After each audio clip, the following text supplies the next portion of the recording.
All right. Hey, everybody. Welcome to the Ultimate Book Club of Book Club's virtual launch event for The Gentleman and the Thief. It always takes just a minute for the video to go live in the couple of places where it is streaming to. So that's when I just kind of sit here for a second and blabber on while we wait for people to join in and catch us. Um, I thought I'd let you know a little bit. Oh, hey, we've got our first comment. That means you guys are seeing me. Awesome. I thought I'd give you just a little bit of a background on how I came up with the idea for the Ultimate Book Club of Book Clubs to be the theme for our virtual event. This has been a very odd year when it comes to spending time with people and being able to see people and interact in the way we usually do. Um, but technology gives us such an opportunity to have virtual connections so that we still can feel connected to other people. We still can feel like we have that in our lives. And I have always loved being in book clubs because you're not only interacting with other people, but you're interacting with other people who also love to read and also love books. And so there's an immediate connection there. So I thought it would be fun to create a gathering of book clubs, whether you have an established book club you wanted to bring into it, or create a new one specifically for this, or be a book club of one, or a book club of family members who live in the same household. All of them work. So that was my idea behind this. And it has been so much fun to see people's excitement about creating and gathering book clubs and being together to talk books and celebrate literature because we all love it. It is so fantastic to see everyone checking in. I'm seeing people from all over Oklahoma and California and Idaho and Georgia and so many places. That is fantastic. A little bit later in this stream, I am going to ask you guys to drop a note letting me know where you are tuning in from. Generally speaking, I'm not going to ask for your address, just to let me know. I think that'll be fun coming up. I also want to toss out here, I know that there have been some shipping delays when it comes to this book, especially coming from Amazon. So not everyone has gotten their copy yet. So I'm going to be very careful tonight not to include spoilers from the books. I know there are plenty of people who haven't gotten it yet. So I'm going to do my best and we'll see how that goes. I get excited to talk about things and I can't always remember what has been revealed and what book where. And I very recently finished writing the third book in this series and it's going through edits right now, but sometimes my brain jumps ahead to that book thinking it's something that happened in the second book. So I will try not to get that confused either. So, all right, fantastic. I'm going to open up with a prize. This prize has been provided by Shadow Mountain, which is the publisher of the Dread Penny Society. And I decided before I started tonight that that prize was going to go to the first commenter that I saw on this stream. And that commenter was Holly Bleggy or Bleggy. I'm not sure how to pronounce your name. You were our first, and you are going to win a copy of Lakeshore Park by Megan Walker. So congratulations to you, Holly. The next prize I was going to give away was going to be to the first person who checked in, giving me the name of their book club. And that person was Mara Roberts Harvey. And you have won a copy of Brass Carriages and Glass Hearts by Nancy Campbell Allen. And that's also being provided by Shadow Mountain. So congratulations to Mara. So those are our first two prizes. Guys, I have so many prizes tonight. Like seriously, so many. When I reached out to Shadow Mountain and said, I want to do this virtual launch event, I want to get book clubs together, I want to just celebrate not just this book, but books and reading and the connection that it gives us to people, even when we're physically apart. They came back with just an absolutely generous list of prizes that they were willing to contribute. So I've thrown some in here, they've thrown some in here. It's going to be fantastic. All right. Okay, and this is the point when I was going to ask people to let me know where you are tuning in from. And I may have to come back to the comments after the stream, but the person who is tuning in from the furthest distance from where I'm currently at is going to win a copy of Rakes and Roses by Josie Kilpack. And that one is also being provided by Shadow Mountain. So go ahead and pop it in there. I'm going to give that one away because I may have to look in a little bit later just to see who it is, because I can't go through them all right now. And on the flip side, I'm going to give away a copy of Miracle Creek Christmas by Krista Jensen to the person who is tuning in from the location closest to where I am right now. So go ahead and put your comments in there. I will come back and look at them after the stream and pick the the people who fit those requirements the best. So I'm just writing it down here so I don't forget. So go ahead and pop those in here. Okay, what we're going to do first in our event tonight is I'm going to do a live question and answer. We're going to do a couple rounds of this throughout the evening. So if I don't answer your question in this first round, feel free to pop it in again when we get to the next one, because I want to be able to get to as many as I can. So hopping back over to the comments. I know you guys are busy putting in where you're at. I love that. Sorry, someone says, I'm close to your house right now. It's someone who lives in my neighborhood, so that's really funny. All right. Okay, so I wrote down a few questions I can start our question and answer with while I wait for you guys to be able to pop in your questions. So don't stress. Feel free to keep putting in where you're at and think of questions for me. So here's a question that I can start on. Okay, with the Dread Penny Society books, we know the first book was about Fletcher and Elizabeth. The second book, even if you haven't read it, you know that it's about Hollis Darby and Anna Newport. So I have had people ask me, what's the third book and who is it about? The third book, I did a cover reveal a little while back. The book is called The Merchant and the Rogue, which I'm really super excited. And the hero, the dreadful, who is the star of that book, is Brogan Donnelly, who's our resident Irishman. He will be the hero of that. And the heroine is someone you haven't met yet. So you'll get to know her in the next book. So, all right, there you go. Okay, now I've got questions pouring in. Megan wants to know, where did you get the Dread Penny idea? And I'm assuming she means the idea of the organization that's doing all of these like good deeds behind the scenes, that kind of thing. The idea started out because my editor at Shadow Mountain and I both love the 19th century penny dreadfuls. We're just kind of obsessed with them and how interesting a writing style it was and how specific it is to that time period. And we were talking about how much fun it would be to put together a book or a series of books that involved writers of those stories, because as a writer, it's fun to write about other writers, but also it was such an interesting aspect of literature that just lasted for that little bit of time that a lot of people haven't heard of. And it all kind of grew out of there. Like this idea of someone who's writing penny dreadfuls, but no one knows she's writing it, and someone else who's trying to figure out who the writer is and how they're trying to sort out this mystery. And as I brainstormed more and more what the book and the story could have been, it became more and more clear that there was so much more going on in the backdrop of the world I was creating. And from that grew the Dread Penny Society and their clandestine activities and the things that they're doing. So that's where that came from. It grew out of a love of the actual literature of the era. Let's see, Michelle is asking, in The Heart of a Vicar, for those of you who might not know, The Heart of a Vicar is one of my Regency era romances. Do you and Sarah is the name of the heroine of that book, share many characteristics? We're both a little bit stubborn. We both, when our pride gets pricked, can sometimes be a little, I guess stubborn is the right way to look at it. So yes, kind of we do. We obviously share a name, which I knew at some point I'd have a character share a name with me because Sarah was a pretty common name at the time. So yeah, there's not a ton about us that's the same, but there's some. Okay. Oh man, I'm getting so many questions, you guys. This is fantastic. Oh, Mandy is asking, when you started writing, did you have a specific era or genre you knew you wanted to write in? I knew I wanted to write romance because that is always what has appealed to me, is that connection between characters, the hope of, a lifetime connection, the hope of, a kind of love that uplifts someone and adds to their life and their experience.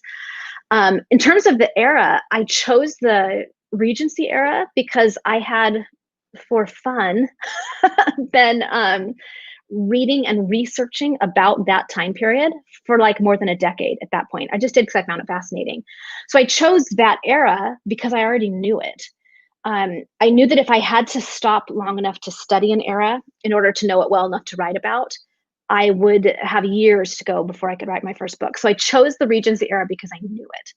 And now, as I'm starting to branch into other eras, when I get the idea that I'd like to write in a time period, I step back and take usually about 2 years to research that era so that I have a good foundational knowledge before I start writing about it. So that's why I started in Regency, but really any historical era, I can see myself just loving to write about because I love history. And to do the amount of research you have to do to write historicals, you have to enjoy research. All right, and here's another question. Are you a planner or a pantser? If you aren't super familiar with that terminology in writing, we refer to the two sort of ends of the spectrum when it comes to how authors write books. Planners are people who do outlines and character sheets, and they do scene cards, and they do lots and lots of planning ahead of time. Whereas a pantser, that term comes from the idea of writing by the seat of your pants. You have a basic idea, and then you just go and see what happens. I am most definitely a planner, to the point that it's almost probably unhealthy. But I'm definitely a planner. I have notebooks and notebooks and notebooks and notebooks of planning work that I do. I was talking to my friend Tracy Abramson, who's also a writer. Many of you probably heard of her because she's a little bit more of a pantser than I am. And we were saying that in the end, we probably end up doing the same amount of work. I do mine before I start writing, and she does hers as she gets ready to rewrite. So in the end, it kind of balances each other out. It just depends on what works best for you as a writer and the way your brain works. I have a bachelor's degree in statistical data analysis and social science research. So my brain just gravitates toward planning and charts and lists and that kind of thing. So that's very much why I do it that way. All right. Melody wants to know, how common was it to write under a pen name during the Penny Dreadful time? It was quite common. Sometimes it was because, like we have in Lady and the Highwayman, you have someone like Elizabeth who is writing in a genre or a type of literature that's not considered appropriate to her social class. Sometimes it's because a woman wanted to write under a man's pen name because her works would be taken more seriously. Sometimes it was to differentiate between types of writing that they did, but it was not unheard of for it to be done that way. It was actually relatively common. Okay, I'm getting so many and I love it. Marianne wants to know, is there a character based on your husband? Not really based on him. I've heard it said that real people make boring characters. And I think to a degree that's true. But I've also found that just simply recreating someone I know on a page doesn't work for the story I'm writing, because my characters develop out of the era they lived in and their life experiences. And none of that's going to be identical to someone that I know now. But my husband is very much like Leighton Jonquil from Drops of Gold and Joseph Archer from the Hope Springs series. So if you could take those two characters and kind of mix them all together, you probably get as close to my husband as you will amongst any of my characters. Okay. Jana says the Dread Penny serials, the Penny Dreadful serials were eagerly enjoyed by even the poor and uneducated. But as I listen to the Mysteries of London, I am amazed by the vocabulary. How did the poor and uneducated understand these stories? He's referring to, on my YouTube channel, I am doing a reading of an actual 19th century Penny Dreadful. We've been at it since early March. We're on chapter 213, I think. I've just been reading it out loud on video, and it's called The Mysteries of London. It was the most widely read work of literature in all of Victorian England. So that's how popular they were.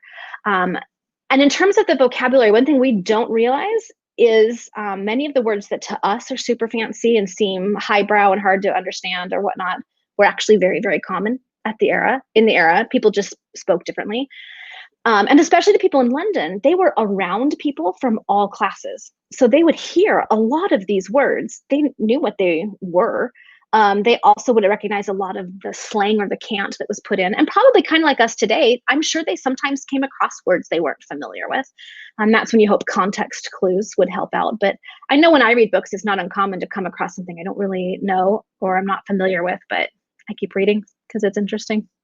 All right, we're going to pause for just a minute and play another game. And then I'll swing back through and look at more questions or have you submit more. This one, we're going to play a game that I am calling Character Roulette. What I've done is I've created this bowl in which I have written down some characters' names. I also have some questions for randomly selected character questions. For example, things like, does this character have any pets? Where is this character's favorite place to spend an afternoon? That kind of thing. So I will draw a question and draw a character, and then we'll let you know what the answer to the question is. So there we go. All right. Let me pull out my questions. And meanwhile, once you kind of get the hang of the game, if you think of some you'd like me to ask, go ahead and put them in the comments. All right, so our first question is going to be, let's see, what is a character from another series that this character would be friends with? Okay, we'll see who the character is that I drew. The question is Anna Newport. Who's someone from a different character, from a different book or series that she would be friends with? I think she would probably be really good friends with Evangeline from Ashes on the Moor. Like, they're both a little bit quieter. They've both been tossed into circumstances they were not at all prepared for, but are figuring out how to make it work. I think those two would get along really, really well. All right. Okay, and as I'm getting comments over here, you don't have to give me a character to ask a question about, but you can give me a question to answer about that character. Does that make sense? Maybe not. All right. Okay, so let's see our next one. The question is, what is a place in another book that he or she would enjoy visiting? Interesting. Oh, and Cassandra is saying, in terms of Anna Newport, that she probably would get along with Katie Archer as well, because Anna and Katie both are musicians. So yeah, absolutely right. Okay, so what is a place in another book that this character would enjoy visiting? Let's see who the character is. Adam. Adam, the Duke of Kildare. He's like, none of them. I don't want to go anywhere. What is a place in another book? So not his book, but in a different book he would enjoy visiting. I'm trying to think, what is the most isolated location in any of my stories? Probably Clifton Manor from Glimmer of Hope. It's so isolated that someone lived there for like 5 years and no one knew. So how's that? I think Adam would be like, where's the quietest place? Okay, so here's a question someone submitted. What would this character, whatever character I'm about to draw, first say to me if they met me and knew you were the reason for their story? Oh dear, it probably depends on how mean I was to them, huh? Okay, let's see who the character is. Oh, Elizabeth Black or Mr. King. Oh, what would she say if she met me and knew I was the reason her story had been told? I think she would be happy to have met Fletcher, but would wonder why in the world I didn't make it easier for them to catch Four Finger Mike and the Mastiff. They are struggling so much to catch those guys, and those bad guys are causing so much trouble. So she'd probably be like, hi, could you help us out a little bit? And I'd respond with, you're an author, you know I can't do that. All right, Sarah is saying that Adam would probably pick any place that were the mountains. And Shaylin says he would hate living in Hope Springs. Yes, he would. Just because there's so many people, exactly, that would just be all up in his business. All right, and this is something you guys can be discussing in your separate chats with your book club too, if you want. And this is a fun game to play if you're doing a book club and discussing a story. Just have people write down a bunch of random questions that you could ask any character, and then write down character names from the book that you're reading, and just come up with discussions and wonder about stuff. All right.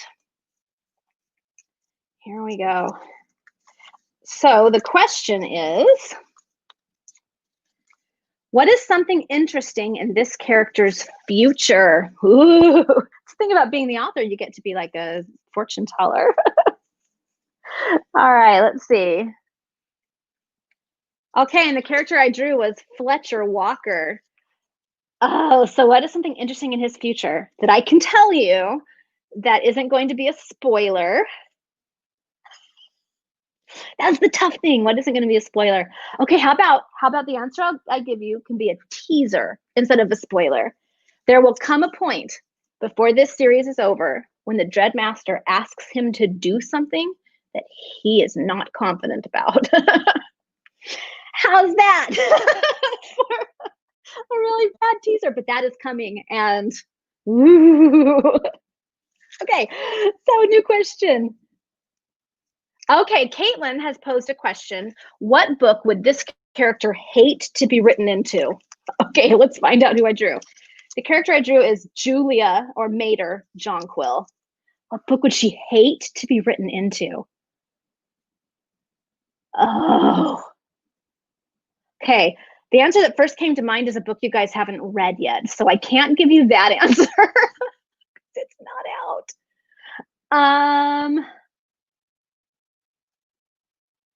Gosh, I don't know. I think she would struggle a little bit with an unlikely match. Just because she has such a like compassionate heart for people. And I think to know how lonely Gwen was for 400 years would just break her heart. I think that would be really, really hard for her. So that off the top of my mind is the answer that's come to mind. Okay, Caitlin wants to know if I'm ever going to reveal who the Dreadmaster is. I'm not going to tell you. I'm so mean, guys. Oh, okay. Let's see if there are any others. Okay, here's one from Kimberly. What would this character do during quarantine for COVID-19? Let's see. And who I drew was Hollis Darby. What would Hollis do if he were in quarantine?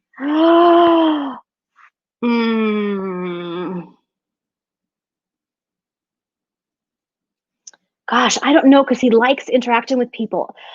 I think, especially if he was still in the Victorian era, he probably would just go stir crazy. If he lived now, I could totally see him putting together Zoom chats and putting together virtual, get-togethers and stuff, because he's very social and he would really, really miss people. So I think that is something he would do. Oh, and Shaylin is saying Mater, who was my last character before, would also hate being in Ashes on the Moor.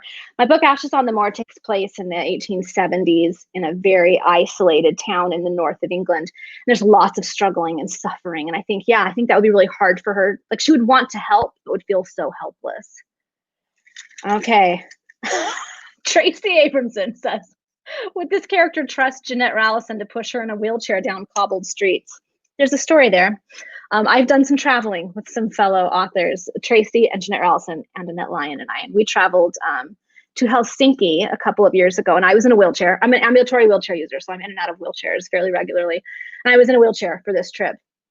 And so they just took turns pushing me around the streets of Helsinki, but Jeanette had a tendency to get distracted. And I'd be like, I'm in the street. So eventually Tracy was given the charge of my chair, so I didn't die. All right. Becky says, the next character, I should answer the question, would this character be your friend in real life? That's a good question, because I care a lot about my characters, but there are a few that I'm like, we probably wouldn't hang out. So here we go. See who I drew. Would this character be my friend in real life? Tavish O'Connor. 100%. He and I would get along very, very well, and it would probably be hilarious. We probably would drive everybody crazy. But yes, Tavish and I would get along super duper well. All right, let's see. How many more characters do I have in here? Oh, only one more. So I'm going to draw one of my questions first. Let's see. Oh, okay. So here's a question I wrote down. What is something I know about this character that isn't in his or her story? Ooh, okay. I have to be careful of spoilers. And the character I drew is Philip, the Earl of Lambton. Oh, okay. What is something I know? Okay, this isn't a spoiler, but it is a little bit of an insight that you guys might appreciate. Something I know about Philip that isn't in his book or any of the others.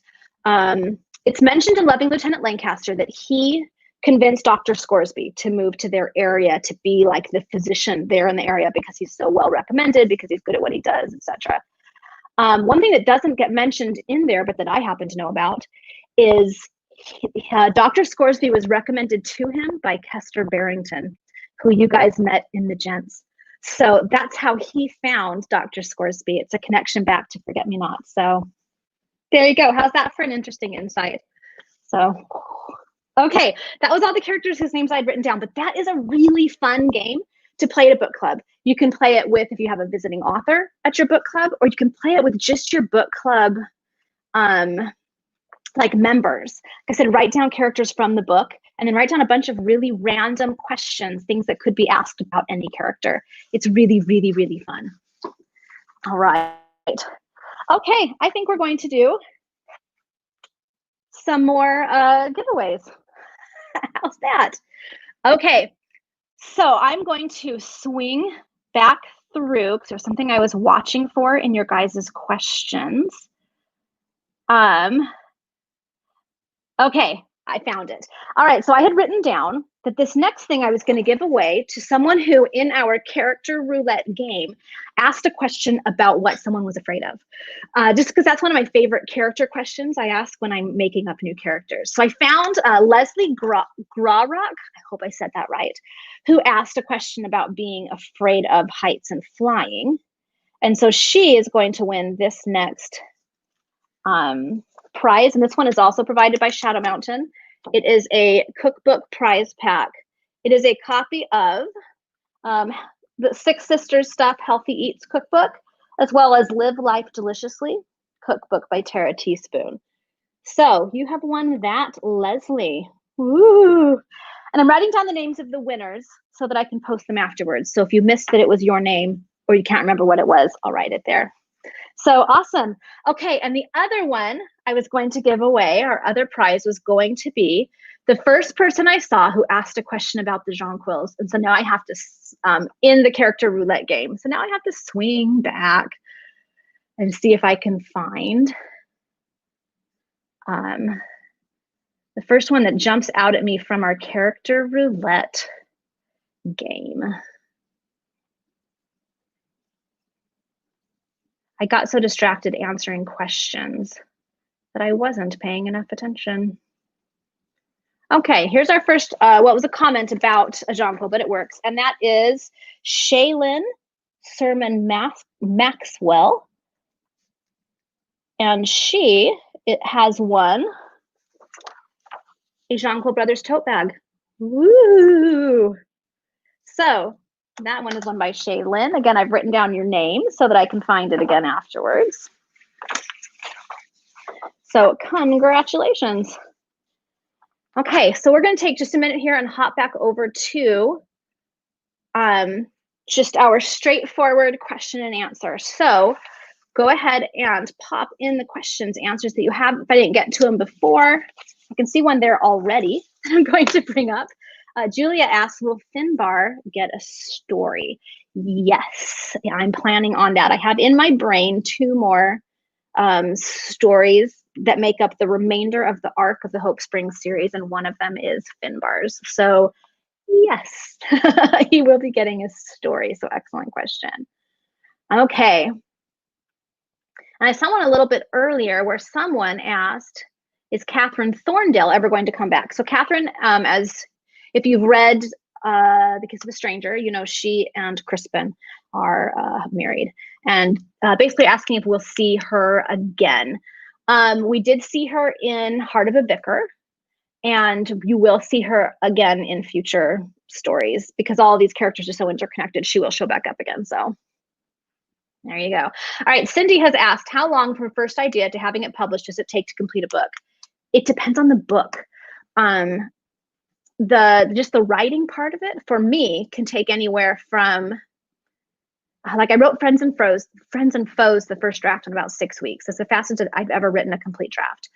But in terms of having a ready to turn in draft, the record for the longest time was Longing for Home, and that took almost 10 years. So it really, really depends. But from the time a book is turned in until it's published is anywhere from 1 to 3 years, depending on publication schedule. So it takes a while. Dawn wants to know, will you tell us when we get to learn Grumpy Uncle's story? Grumpy Uncle is Kester Barrington, the one I mentioned, recommended Dr. Scoresby to Philip. Kester's story is the next one in the Gents series, so he will get to learn his story next. And I don't have a publication date for that. It's down the road, but it is coming. So, and someone asked if I was getting back to Sheriffs, the world of Sheriff Savage Wells and Healing Hearts. Yes, I actually will be very soon working on the 3rd book in that series, and that's a story for Marshall Hawking. So that's really super excited. Let's see. Is there a favorite snack or drink you like while you write? When I first started writing, I ate a lot of Cheetos. I don't recommend this. It's not only not great for your health, but you end up with a lot of orange powder down among the keys of your keyboard. Don't eat them anymore. I tend to have water, sometimes soda. I enjoy, let's see, I brought here, I have an herbal tea. This one happens to be hibiscus and passion fruit. So I do like an herbal tea while I'm writing. I don't do a lot of eating while I'm writing, but I drink a lot, especially water, because I get very, very dehydrated. Let's see, who else we got? Okay, Pamela's asking, this is a great question. Do you write the Penny Dreadful portion of the Dread Penny Society books as you write the rest of the book, or do you write each book within the book separately? And she says, I can't get over the difference in the voice between their books. That makes me really happy because I work so hard to make sure that the voice of each Penny Dreadful matches the character who's writing it, not my voice as a writer. So yay. The way I do it is I have a basic idea of what the 2 Penny Dreadful stories are going to be. And then I write the entire main book, making notes to myself of things in the main book that could be paralleled in the Penny Dreadfuls, or notes where someone refers to the Penny Dreadful, where I need to go back and fill in details. But I write the main book first, then I write Mr. King's Penny Dreadful, and then I write whatever the other one is. So they're written separately. Then I mix them all in together and go through and do a full edit of the 3-book combo to make sure it flows and that the chapters are coming in at the right place and stuff. So it's challenging because I have to step back and say, okay, this isn't how I would tell this story, but this is totally how that character would tell this story. And so I have to keep pulling myself back and making sure it makes sense from that perspective. And man, that can be tough. Let's see. What else have we got?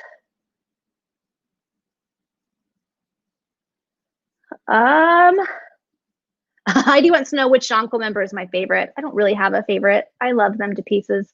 The boys feel like my boys, you know? So you're kind of like a mom. You love them. I have a soft spot for Charlie. So writing his book it was both tender and exciting because part of me is like, oh, he's all grown up. But then it's also tough because I know it's the end of that core series of books. And so there's a little bit of bittersweet there, but I have really, really loved it. Carissa wants to know, will we see more of Adam's mother? Maybe. I'm kind of awful sometimes when I won't answer your questions, but I pretend like I'm going to. Malia wants to know, do your kids ever make it into the books? You'll see hints of my kids, things about their personalities that pop in. Like Corbin Jonquil is very much like my son.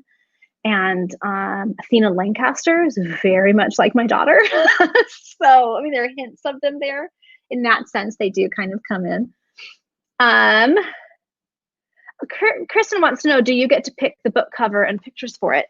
No, but I do have some input into it. Each publisher does it a little bit differently, but I have some degree of input into it, but the final cover design, the final choice, all that is not determined by me. That's determined by the publisher. So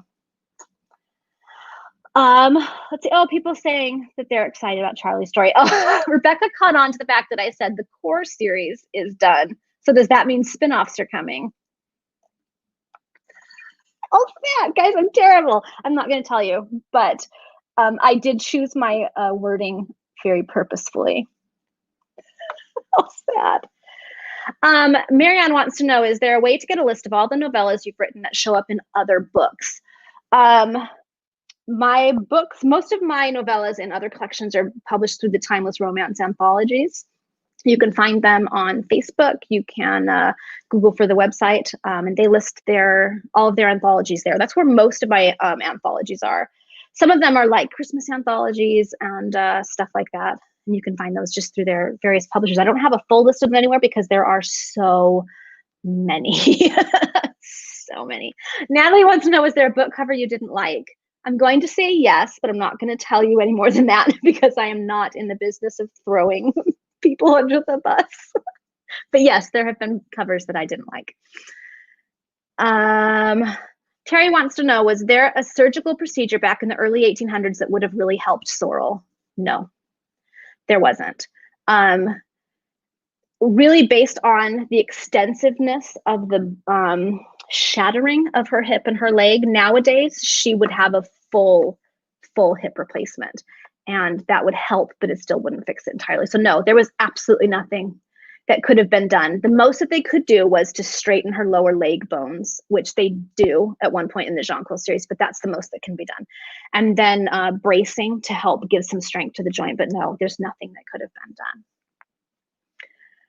done. Let's see, what was your favorite book cover? I don't know if I have a favorite. I've loved different ones for different reasons. I would probably say way up there at the top are the covers of the Dread Penny Society series. I love them because they fit the era, they fit the story, and they're very unique. And I absolutely am desperately in love with the cover of Forget Me Not. So those are two that are way at the top of my series. Let's see. Okay, what do I have next? Oh, I have some more giveaways. Woo! Okay, so I'm gonna look back. Who was it that asked about favorite covers? Okay, Karen Thornell. I am going to give you this next prize because your question brought up the book Forget Me Not, and this next prize is a tote bag from the Forget Me Not series. It has a border of flowers, including Forget Me Nots, and a quote from Lucas Jonquil on it. So that is for Karen Thornell. Fantastic. And the next one, I have one more prize I'm going to give away before we hop into the next game. And this one I have written down random selection. So I'm going to scroll through the comments, and whatever it lands on is going to be the person who wins this. So here we go. Okay, the winner here, Rebecca Gifford Roberts. You have won a copy of Six Sisters Stuff Healthy Eats Cookbook provided by Shadow Mountain. So let me write that down so I know that you're the one who won it. And this is fantastic. So many prizes. Like I'm so touched by how generous Shadow Mountain was with their giveaways. Emily is asking, I'm going to answer one more question before I hop into our next game. Emily is asking, Hope Springs and Savage Wells are in the same state at roughly the same time, and the Marshals travel all over the state. Would they both know about the other town? These two stories technically take place in different universes, so they don't actually exist in the same place at the same time. So if they existed in the same universe, then yes, they would know each other, especially the Marshals would know of both towns, but they don't actually exist together, if that makes sense. Like I have my Unlikely Match, which is a Regency era story, but it does not take place in the same universe as my Jonquil and Lancaster and those books. So there's not overlap there. They don't know each other, but they do technically exist in the same era, just different versions of that era, if that makes sense. Okay, so we're going to pop over now and play a game that you guys helped me with. I posted on Sunday that I was going to play what I'm calling the emoji book game. And the way this works, I had you guys submit clues, all in emoji form, to one of my books. It could be a recreation of the title. It could be hints from something that happens in the story, a few different things. And so what I'm going to do is I'm copying and pasting some just random selections from there, and I'm going to try and figure out what the answers are. If I can't figure it out pretty quickly, you guys go ahead and toss in what you think it is, and we'll see if we can solve them together. All right. I'm going to copy. Go on. I really do know how to copy and paste, I promise. Here's where we're going to find out if all the emojis copy over. Sometimes things are weird when you jump between programs. So here's the first one that I pulled off. I believe it is Facebook. So Pamela Taylor Van Wagner submitted this one. We've got surprise face and angry face. I think that's it's either a school or a church. And then a heart. Time down the road. Angry, nervous, probably. And then, okay, this has to be Forget Me Not, right?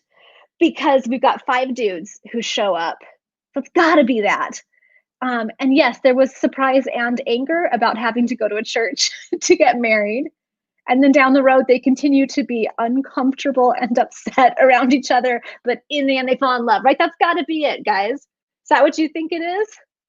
Okay, yeah, I'm seeing lots of Forget Me Not. Okay, I think that's what it is. Yes, and Pamela's saying the heart should be black. Yes, when you copy and paste from one program to another, sometimes the emojis change a little bit. And I'm sure she made the heart black because Julia wears full mourning to her wedding because she's hardcore. Okay, fantastic. All right, I'm going to grab another one. Let's see if we can figure it out. Here we go.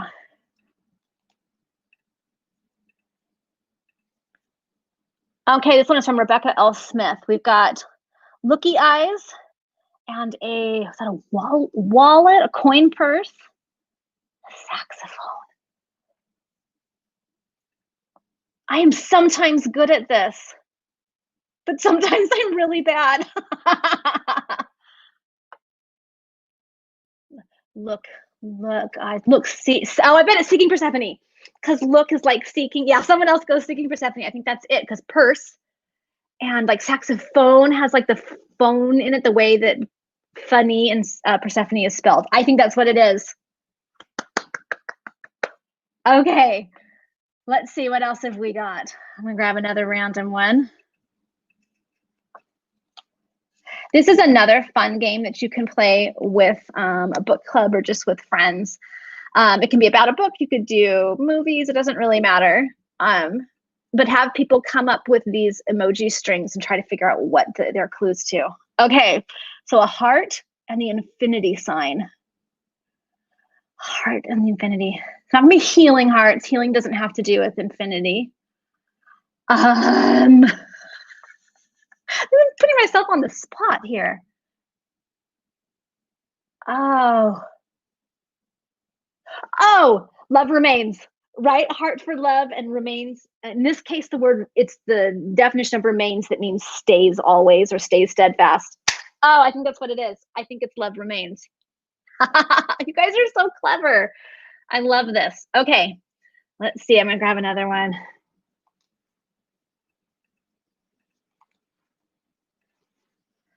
Okay, let's see what this next one is from Carol. Top hat, egg, and a horse. A horse tells me it's probably, let's see, a horse plays a role in Seeking Persephone. There's a horse issue in the Hope Springs series. Corbin raises horse. Oh, it's Corbin, right, guys? Because of the frying pan. And the hat he wears that covers his face. Oh, Carol, that is brilliant. Okay, for that, I'm going to give you a prize because that's brilliant. All right, Carol, let me put it down. Frying pan. Can I tell you, that was one of my favorite scenes to write. I don't know why. I enjoyed it so much. You've killed Mister. All right, Carol, for that wonderful emoji clue, I'm going to give you this Dread Penny Society tote bag. It has a really fun artist rendering of the DPS and some of their close associates, along with their society pledge. So there you go. All right. Oh my goodness, that's so funny. Okay, I'm gonna grab a couple more because this is a lot of fun. Okay, here we go.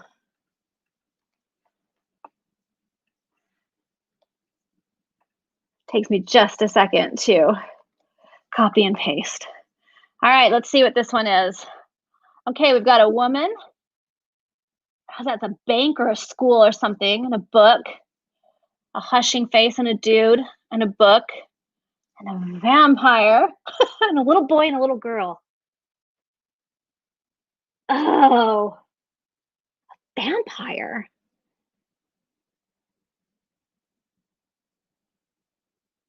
At first, I saw a girl in a school, and I thought Ashes on the Moor, but there are no vampires in Ashes on the Moor. Okay, I'm gonna cheat and look at everyone's comments. Let me click over. Oh, oh, Lady the Highwayman. Of course, because Fletcher's Penny Dreadful has a vampire in it. Oh, I confused myself. Okay, fantastic entry. Oh, that one's great. Okay, I'm gonna grab one more and let's see what we can figure out. Here we go. Guys, that one was fabulous. Again, this is a really fun game. You can play it with your book clubs. You can play it with your family because emojis are fun to try and sort out. Okay, here's one more from Pamela. We've got a dude and a mountain and a lady and an abacus. See, mountain always makes me think of either Holy Harry or Lucas Jonquil because they both climb. Oh, this one's got to be Forget Me Not because Lucas climbs mountains and Julia, the heroine, is a mathematician. So abacus, math. Oh, Forget Me Not. Fantastic, Pamela. That one was amazing. You guys, this is awesome. I've been preventing myself from going and looking at the submissions that you put in because I wanted to be able to guess. Now I'm going to have to go back and look at more of them because this has been fun. But yeah, I think it's Forget Me Not because he's a mountaineer and she's a mathematician. So, all right. Okay, let's see if I've got any more giveaways I haven't done yet at this point. All right, I did that one. Okay, one thing I am going to do, I asked for a book club roll call at the beginning of the week, letting me know what you guys have been working on and what you've been doing. And so I chose from there a random book club to receive a book club merch pack. And that merch pack, I'm going to show you a picture of it. See if you can see it very well.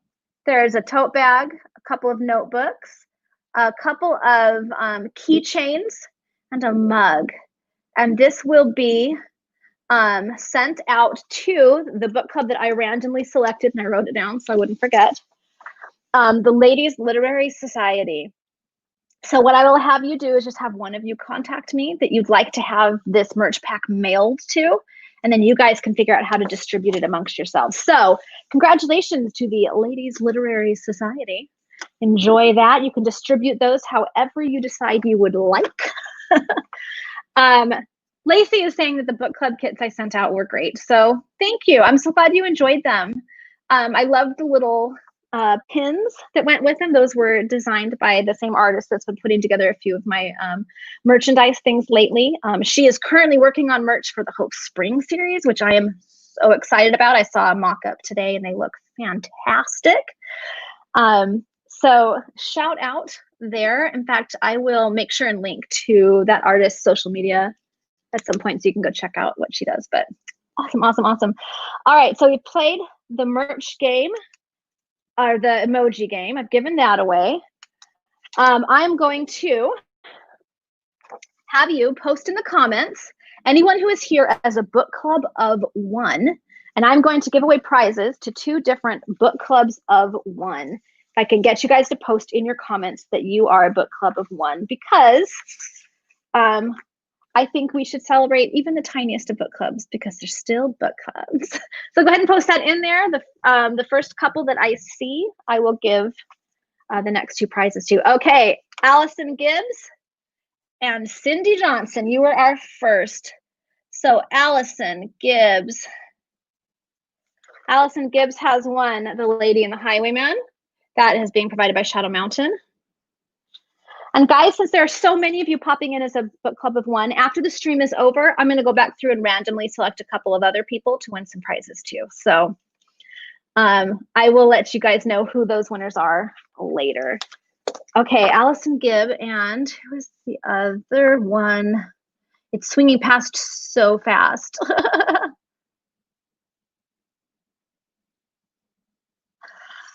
I'm having to scroll way back. Cindy Johnson, that's right. She's like, it's me.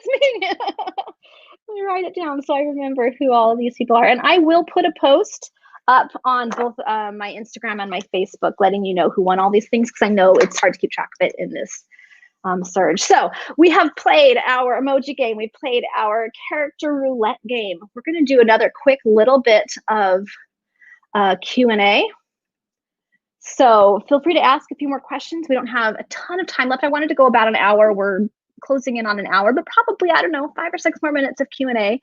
Then I have 3 really big prizes we're going to do at the very, very end. And then I'll let you guys get on with your evening. But thank you so much for joining me here tonight. It's been super, super, super fun. It's easy to feel very isolated and alone during these times when physical distancing is necessary to protect vulnerable people. But we get lonely. So, all right. So we're going to start with some Q&A. Tasha is asking, any chance we get a date for Charlie's story? No, sorry. I don't have anything official on that. It is done. It is turned in. I had to do a little bit of tweaking on it the last couple of weeks, but it's in the lineup. I just don't know when it's actually going to come out. Natalie is asking, what inspired an unlikely match? I love the Welsh setting and unlikely ghost story romance. I originally set out to write a ghost story. I wanted to see if I could write a ghost story, like not a romance, just a ghost story. But because I'm me, by chapter 2, maybe 3, it was clear this was actually a romance and my heroine was dead. So I shelved the book for a while and spent about 6 months just studying Welsh mythology, trying to find out if there was something in the Welsh mythological tradition that would allow me to fix the mess I had created for myself by having a dead heroine. And I found something in there that worked. So I came back to it and finished writing it. Emily's asking, will there be a theme for the titles of the Gents series? I hope so. I have submitted the theme I would like to run through the titles, but whether or not that's how it will work out, I don't know, because a lot of things go into what leads a publisher to choose titles. That's another thing. Someone had asked if I choose my covers. I don't. And people asked if I choose my titles. I don't choose those either. I submit suggestions, and sometimes I advocate very firmly for an option, but in the end, my publishers decide those. Let's see. I'm swinging through. Saw something about TV, but then I missed it. So if you asked a question about TV, sorry I didn't catch it in time. Oh, Mandy wants to know if I ever cry while writing scenes. Yes. There is a few scenes in books I've been working on lately that make me cry every time I work on them. When I was writing the Hope Springs series and we get to well, it's been out long enough. I mean, I'm gonna give you a little bit of a spoiler alert here, but it's been out for 7 years. So at the end of the second book in the Hope Springs series, there's this fire, this horrible, terrible fire. And I cry every time I edited that scene, every time I worked on it. So yes, that one, and I don't know, so many. It happens all the time, especially when it's my characters who have gone through something really tough, and either they've come out on the other side or they've hit the bottom of what they're dealing with, and I cry with them because they matter to me, even though they're not real. Oh, okay. Kristen is asking, is there a part of a story that you just couldn't stop laughing while writing it? Yes, there's a scene in Loving Lieutenant Lancaster where Philip Jonquil and Adam, Duke of Kildare, come to blows, literally, and beat each other to a pulp on the edge of the Trent. And I laughed so hard the whole time I was writing it. and then laughed again when they came up with a scheme for what they were going to tell their wives so they wouldn't get in trouble. I just thought, you boys crack me up. Like, yeah, it was just funny. That one made me laugh super hard. Ashley is asking, what actor would you choose to play Adam?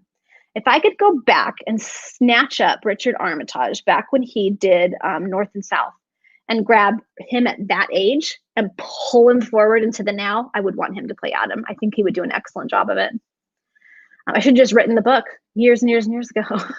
Then I would have had that option, right? Okay, other people are saying, yes, that was a funny scene. It was hilarious.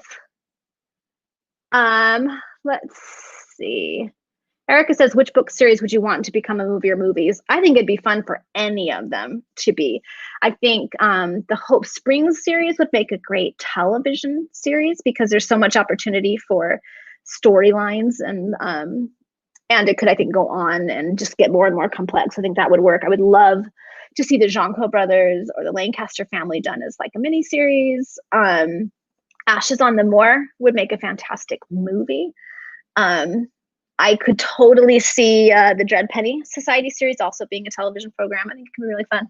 A lot of them could be that way. I wish I had the ability to make it work, but that's outside of my purview. So, oh man. I love everyone saying they laughed at the fight scene. Yeah, it was so funny. I laughed so hard because it needed to happen. But it was also a moment where I thought, if these were real people and they really were like my children, to be able to sit down with them and say, you guys annoy each other because you're more alike than you're willing to admit. So get over it and get along. Oh my gosh.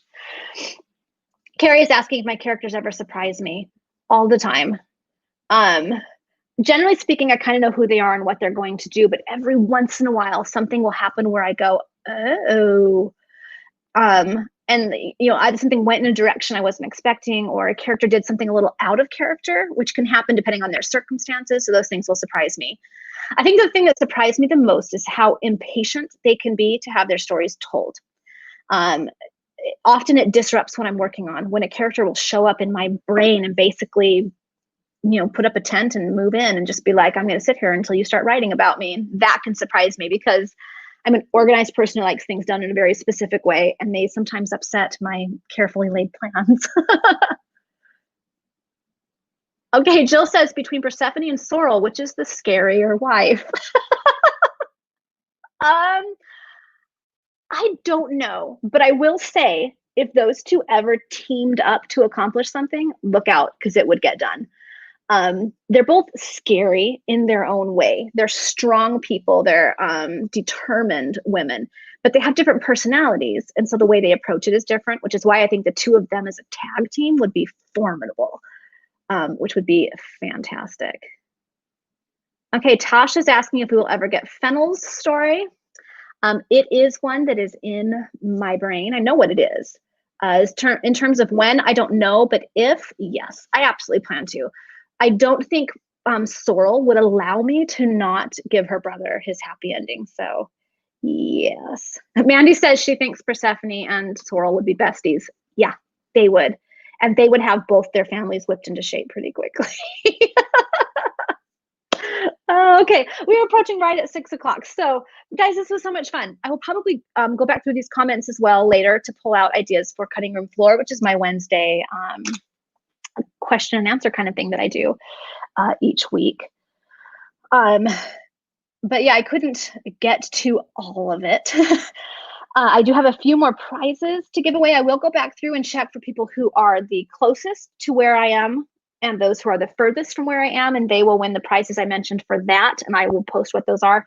I will put posts on my Instagram and my Facebook listing all of our winners so that they can get claimed. If the Ladies Literary Society could pick a spokesperson to reach out and let me know where you want these mailed, I will do that. And we are going to super duper quickly finish our last two prizes that we're going to do. And the first one, I'm going to go back through these comments looking for a book club. So what I want you to do is, in the comments right now, give me the name of your book club. If it's just you, you can put, it's just me. But that book club is going to win another prize pack, and that prize pack is a pack of totes from various different books. Again, we will pick a winner that I will send all of these totes to, and you can distribute them as you would like. If you have a book club, distribute it amongst your book club. If it's just you, you can use them for Christmas presents. You can keep them. You can use them as your reusable grocery bags. You can do whatever you would like with them. And I'm just going to write down here so I know to go back and look over that. Okay. And now what I'm going to do is a random selection. I'm going to, because I have all the comments up, I'm going to do a scroll stop random selection to pick someone to win what I'm calling the Ultimate Fiction Prize Pack. This has been provided by Shadow Mountain, and that winner will receive a copy of all 7 of these books.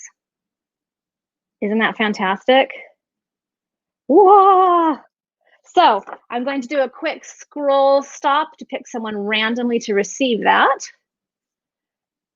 Oh, yeah, it just stopped on me. Okay, so the winner of that one is Whitney Noel Mitchell. So I'm going to write that down so I don't forget. So Whitney, you have won this Ultimate Fiction Prize Pack. All of these books from Shadow Mountain. And our very, very, very, very, very last prize, I will choose randomly from amongst every comment that has been made on this stream, whether on Facebook or on YouTube. And that winner will be for your book club or whoever you'd like to gather. I will, at some point in the future, join you for a virtual Zoom book club chat.